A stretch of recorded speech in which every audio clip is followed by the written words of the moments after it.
இது கும்ப ராசியினரின் ரகசிய குணநலன்கள் மற்றும் சிறப்பம்சங்கள் பற்றிய ஒரு சுருக்கமான பதிவு.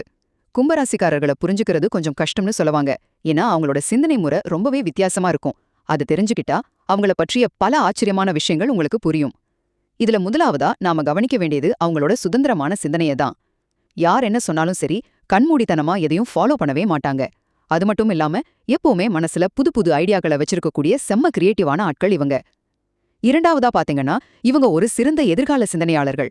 அதாவது அடுத்து என்ன நடக்க போகுது அப்படிங்கறத முன்கூட்டியே கணிக்கக்கூடிய ஒரு அபாரமான ஆற்றல் இவங்களுக்கு உண்டு. இறுதியா சொல்லப்போனா இவங்க ரொம்பவே ஃப்ரெண்ட்லியானவங்க. எந்த மாதிரியான மக்கள் கூடவும் ரொம்ப ஈஸியா பழகிடுவாங்க. இவங்களோட மிகப்பெரிய பலமே அந்த புத்தி கூர்மையும் தனித்துவமான அசல் சிந்தனையும் தான். இது மூலமாலாம் உலகத்துக்கே பல புது புது விஷயங்களை இவங்க அறிமுகப்படுத்துறாங்க. ஒட்டுமொத்தமா சொல்லணும்னா கும்பராசிக்காரர்கள் அப்படிங்கிறவங்க தனித்துவமான சிந்தனையும் எதிர்கால நோக்கும் கொண்ட எல்லார் கூடவும் ஈஸியா பழகக்கூடிய அறிவார்ந்த படைப்பாளிகள். என்ன நேயர்களே, நீங்க கும்பராசியா? அப்படியென்றால் கமெண்ட்ல #கும்பம் பவர் அப்படின்னு பதிவிட்டு உங்க பவரை காட்டுங்க. அடுத்த பதிவுல மீனம் ராசியின் ரகசியங்களை பார்க்கலாம். எப்போதுமே உங்க தனித்துவமான சிந்தனையால இந்த உலகை ஆச்சரியப்படுத்திக்கிட்டே இருங்க.